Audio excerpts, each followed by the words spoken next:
जय दोस्तों, स्वागत है आपका प्रेक्षक क्षेत्र में। टॉपिक आज हम पढ़ने वाले हैं संख्या पद्धति संबंधित। उसमें भी क्या होगा, हमारा क्रमागत संख्या वाले प्रश्न पढ़ेंगे जो एग्जाम में मिलते हैं। देखिए प्रश्न देख लीजिए पहले। एरा 3 से विभाजित होने वाली 3 क्रमागत विषम प्राकृत संख्या वयोग 72 है। इनमें से सबसे बड़ी संख्या है। देखो दोस्तों, पहले कुछ शब्दों पर गौर करते हैं, फिर इस प्रश्न को देखें।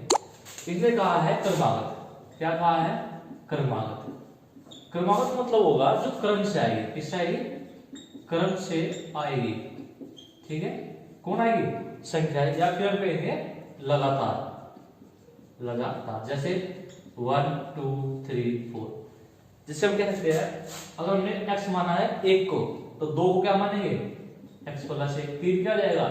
x plus 2। ये कैसे हुआ देखिएगा, ये वैल्यू हमने 1 मानी है तो 1 प्लस 1 2, 1 प्लस 2 3, ऐसे बढ़ती चली जाएगी। अब देखो दोस्तों, इसी में उसने कहा है कि क्रमागत विषम संख्या है। अब विषम क्या होती है, इस पे भी गौर करते हैं, क्योंकि अगर हमें यही नहीं मालूम होगी तो हम क्वेश्चन कहां से सोल्व कर पाएंगे। विषम संख्या हमारी जो 2 से नहीं कटती है, इसका मतलब हमारा 1 3 5 डेड इस तरीके से। ठीक है, अब देखिए हमने यहाँ पे, अगर मैं इसको x लेट कर लेता हूँ 1 को, ठीक है, तो 3 बनाने के लिए मुझे क्या करना पड़ेगा? यहाँ पे x प्लस 2 करना पड़ेगा। 5 बनाने के लिए क्या करना पड़ेगा? x प्लस 4 करना पड़ेगा। इस तरीके से हम संख्याओं को मान सकते हैं। चलिएगा, अब देख लेते हैं इस प्रश्न को। तो इसने कहा था 3 से विभाजित होने वाली। 3 से विभाजित होने वाली, पहले हम एक कच्चा चिट्ठा बनाएंगे ऐसे। देखिएगा, 3 से विभाजित होने वाली हमारी क्या होती है? पहली 3 होगी, उसके बाद 6, उसके बाद 9। इसने कहा 3 संख्या है, ये एक्चुअल नहीं है, हमने शुरुआत से ही मान ली है। ठीक है, इसको मैं x मान लेता हूं 3 को। ठीक है, तो ये कितना रहेगा हमारा? x plus 3। क्यों रहेगा? x का वैल्यू 3 माना, तो 3 प्लस 3 6 बढ़ गई। इसको क्या लिख देता हूं मैं? x plus 6। कोई दिक्कत नहीं होनी चाहिए। अब इसने कहा इनका योग 72 के बराबर है। x x x कितने x बनेगा दोस्तों? 3x प्लस होगी प्लस 3 और 6 कितना जाएगा? 9, और ये है 72। प्लस हो जाएगा माइनस हो जाएगा, तो हम क्या कहेंगे? 3x is equal 72 minus 5। इसको माइनस करेंगे, अब देखिएगा 3x बराबर 12 में हो गया, 3 बच गया, और यहाँ पे 63 हो जाएगा। 3 गुणा में उधर भाग में जाएगा, तो हम कहेंगे x बराबर 63/3। इसको काटेंगे तो कितना आएगा? 21। यानी हम कहेंगे कि x बराबर 21 जो है पहली संख्या है वो, क्योंकि हमने देखो ये 3 संख्याएं मानी थी अलग अलग। x का वैल्यू 21 आया, इसका मतलब जो पहली संख्या थी वो 3 ना होके कितनी थी? 21 थी हमारी। तो ये लो 21। ठीक है, दूसरी कितनी हो जाएगी? 21 में कितना प्लस करेंगे? 3 प्लस करेंगे। जैसे हम 3 प्लस करते हैं, 21 और 3 कितना जाएगा दोस्तों? 24। और यहाँ पे 21 में 6 प्लस करें तो कितना जाएगा? 27। ठीक है दोस्तों, तो इस तरीके से हमारा, उसने पूछा था कि बीच वाली संख्या क्या होगी, तो दोस्तों हम कह सकते हैं कि जो बड़ी पूछी थी, बड़ी हमारी 27 होगी, बीच वाली 24 होगी, और पहली 21 होगी, और ये भी सबसे छोटी भी है। इस तरीके से क्वेश्चन को सोल्व कर सकते हैं। चलिएगा, एक दो प्रश्न और देखते हैं इसका। इसने कहा है यदि किसी 3 क्रमागत विषम प्राकृत संख्याओं का योग 147 हो, तो बीच वाली संख्या होगी। क्योंकि बीच वाली पूछा है। अब देखें, क्रमागत शब्द दिया है जिसका मतलब होता है लगातार 1 2 3 4 डैश। कहा है विषम जो 2 से नहीं कटेगी। कहा है प्राकृत संख्या। प्राकृत संख्या, इसको देख लेते हैं। नेचुरल नंबर को इंग्लिश में बोलेंगे नेचुरल नंबर, मतलब वे नंबर जो आदमी ने ना बनाए। आदमी ने क्या बनाया है? 0 को आविष्कार किया है। ठीक है, जिसको हम भारत का आर्यभट्ट मानते हैं। 0 से कितनी संख्या होगी? 1 to 9। ठीक है, ये सब क्या दोस्तों? ये सब हमारी नेचुरल नंबर है। अब देखिए आप 3 क्रमागत विषम प्राकृत संख्या हो 147 है। मान लेते हैं पहली जो प्राकृत संख्या 1 होती है, दूसरी क्या है हमारी? विषम कहाँ है? 3, और तीसरी क्या है हमारी? 5। कोई दिक्कत नहीं होनी चाहिए। अब देखिए, ये तो एक्चुअल नहीं है, इसको मैं x मान लेता हूँ। यानी माना पहली x थी, तो दूसरी कितनी हो जाएगी? दूसरी 3 होनी चाहिए, मतलब x प्लस 2 हो जाएगी। तीसरी क्या जाएगी हमारी? x प्लस के 4 हो जाएगी। कोई समस्या नहीं होनी चाहिए। अब देखो दोस्तों, इनका इसने कहा है कि योग 147 है। योग का मतलब प्लस है तीनों, 147। जब ही प्लस करते हैं x x x 3x 4 भी कितना जाएगा 6, यानी मैं सीधा लिखूंगा 3x + 6 = 147। प्लस का बदल जाएगा माइनस हो जाएगा तो हम कहेंगे 3x = 141। कोई समस्या नहीं होगी। 3 से इसको डिवाइड करेंगे, अब कहेंगे हम x = 3 चौका 12, 2 से 21 हो गया, 3 सत्ते 21, यानी x वैल्यू हमारा कितना है 47। इसलिए पूछा था कि बीच वाली संख्या क्या होगी। देखो दोस्तों, ये पहली है, ये बीच की है और ये आखिरी है, ठीक है। अब देखिएगा x का वैल्यू 47 आया तो ये कितना जाएगा 49, और ये कितना जाएगा 47 में जब हम 4 प्लस करेंगे तो 51। इस तरीके से दोस्तों हमारे पास सभी संख्या निकल कर आ गई है। उसने जो भी पूछा है उसी को हम टिक कर देंगे, ठीक है। चलिए एक दो प्रश्न और देखते हैं। इसने कहा है, ये प्रश्न देखते दोस्तों, इसने कहा है 3 क्रमागत सम पूर्णांकों का योग 54 है, इनमें सबसे छोटा पूर्णांक ज्ञात कीजिए। 3 क्रमागत सम पूर्णांक, सम पूर्णांक का मतलब क्या हुआ हमारा कि जो 2 से कटता हो। क्रमागत मतलब क्रम श्रेणी वाला, तो पहला क्या होगा हमारा 2, दूसरा हो जाएगा 4 और तीसरा हो जाएगा 6। लेकिन ये एक्चुअल तो है नहीं, इसको मैं ऐड कर लेता हूं x के बराबर, यानी x, तो ये कितना हो जाएगा x + 2। क्यों हो जाएगा, इसका मान 2 है, 2 + 2 4, x + 4, क्यों 2 + 4 6। तो इसने कहा था कि इनका योग है 54 प्लस प्लस बराबर है 54। कोई समस्या नहीं होती। x x x कितने हो जाएंगे 3x प्लस 2 4 6 बराबर 54। 6 प्लस का उधर माइनस में जाएगा तो हम क्या कहेंगे इसको 3x बराबर 54 में से 6 गया दोस्तों 48, ठीक है। 3 से 48 को डिवाइड करेंगे, क्यों करेंगे इधर गुणा में, तो 3 बराबर 48 डिवाइड बाय 3, 3 हम 3 3 6 18, यानी x का वैल्यू हमारा क्या है 16 है। यानी जो हमारा पहला था ये 16 है, दूसरा कितना हो जाएगा 16 + 2 18, और तीसरा कितना हो जाएगा 16 और 4 हो जाएगा हमारा 20, ये हो जाएगा 16। तो इसने पूछा था कि सबसे छोटा पूर्णांक क्या है, तो कौन सा छोटा पूर्णांक दिख रहा है आपको ये 16, तो इस तरीके से हमारा राइट आंसर 16 हो जाएगा, ठीक है दोस्तों। चलिए इसके कुछ प्रश्न और देखते हैं। इसने कहा है उन 2 क्रमागत सम संख्या का योग क्या है जिनके वर्गों का अंतर 84 है। क्रमागत सम संख्या का योग जिनके वर्गों का अंतर 84 है, 84 है। देखिए अगर मैं कहूं क्रमागत सम संख्या पहले तो 2 है और दूसरी 4 है, इनका जोड़ पूछा तो 6 हो जाएगा, लेकिन उसने कहा कि इनके वर्गों का अंतर। आप एक बात को गौर कीजिएगा, बाद वाला हमेशा बड़ा होगा और पहले वाला छोटा। अंतर करने के लिए हम बाद वाले में से पहले वाले को घटाएंगे, ठीक है।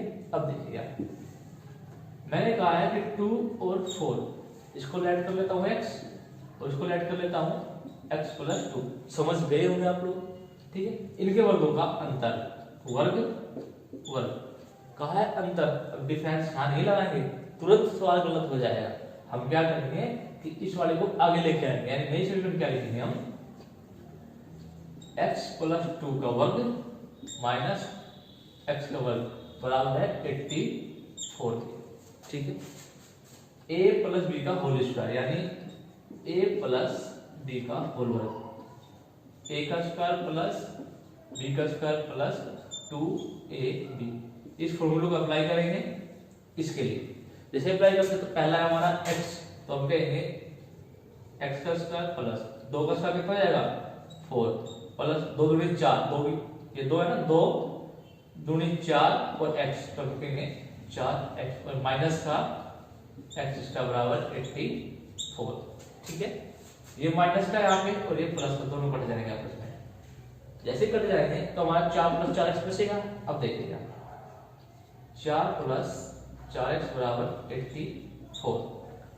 इस 4 को प्लस में उधर लेके जाऊंगा माइनस में, जैसे ही माइनस में लेके जाऊंगा तो आपको बचेगा हमारा 4x बराबर 80, ठीक है। 80 को डिवाइड करूंगा 4 से, क्योंकि इधर मल्टीप्लाई में तो x बराबर 80 डिवाइड बाय 4 करता हूं तो 20 आएगा, ठीक है। 4 दूनी 8, तो x का वैल्यू हमारा कितना है 20 आया, ठीक है। तो देखिए दोस्तों इसने कहा था कि उनका जोड़ बताना है।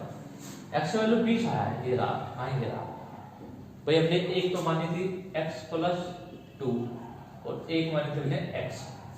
x का वैल्यू हमारा 20, कितना है 20, ठीक है।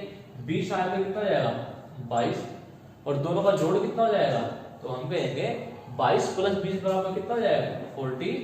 तो इस तरीके से हमारा राइट आंसर कितना होगा 42 होगा। चलेगा दोस्तों, इस तरह क्वेश्चंस अगर एग्जाम आएंगे तो आप लोग आसानी से कर लेंगे उनको। चलेगा, कुछ अलग देखते हैं। इसने कहा है कि प्रथम 25 सम संख्याओं का योग है। सीधा क्वेश्चन दे दिया, प्रथम 25 सम संख्याओं का योग है। देखो तो पहले सम की जानकारी होनी चाहिए। अगर मैं 1 से लेके 10 तक गिनती लिखता हूँ, 1 2 3 4, चलो 4 तक लिखता हूँ पहले, यहां से समझ आएगा।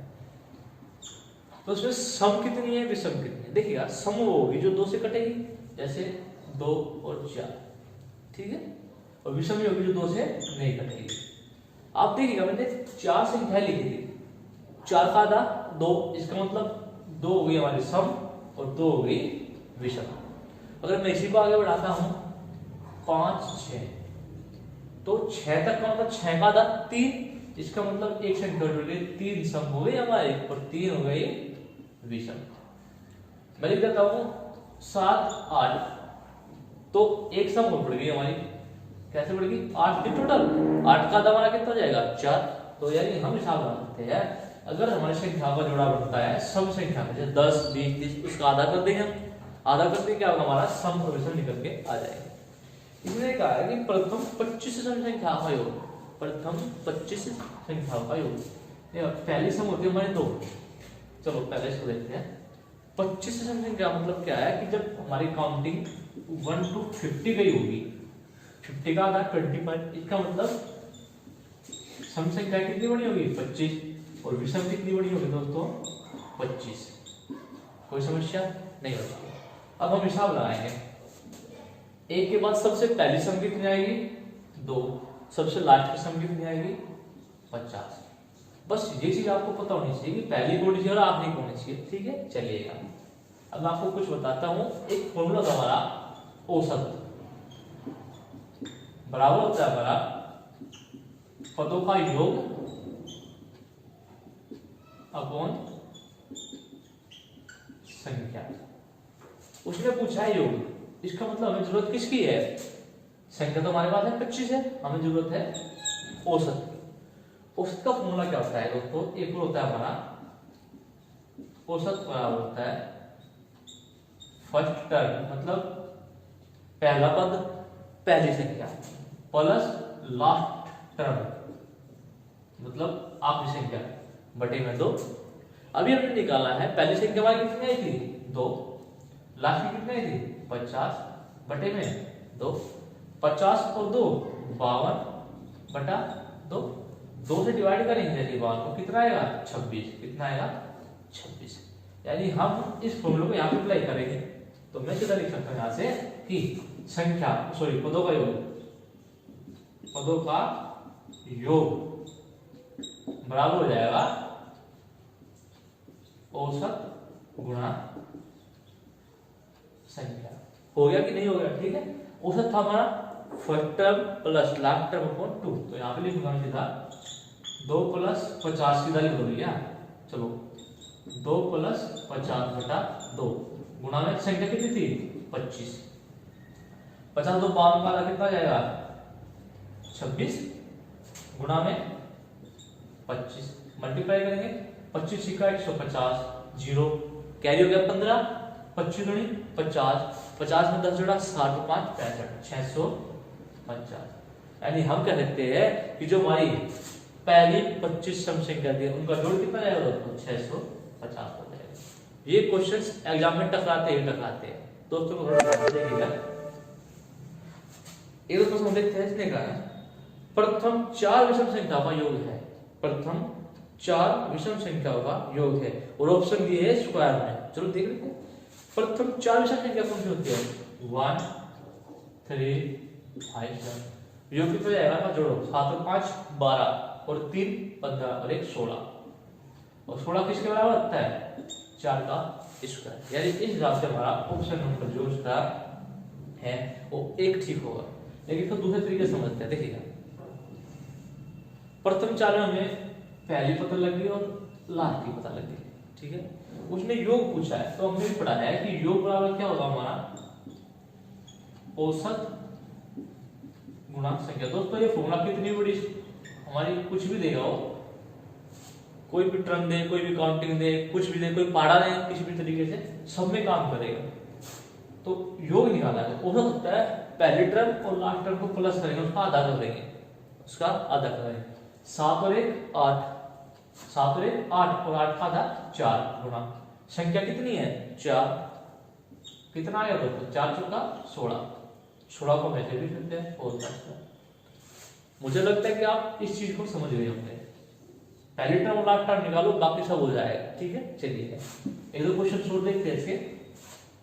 इसने कहा है प्रथम 20 विषम संख्याओं का योग है। प्रथम 20 विषम संख्या, देखिए पहली विषम संख्या 1, पहले तो हमें पता होना चाहिए प्रथम 20 विषम संख्या मतलब क्या है कि जब काउंटिंग 1 to 40 होगी, इसके अंदर सम भी आ गई और विषम भी आ गई। कितनी 20 सम और 20 विषम। इससे पहले विषम कितनी होगी हमारी 39 और सबसे पहले कितनी है 1।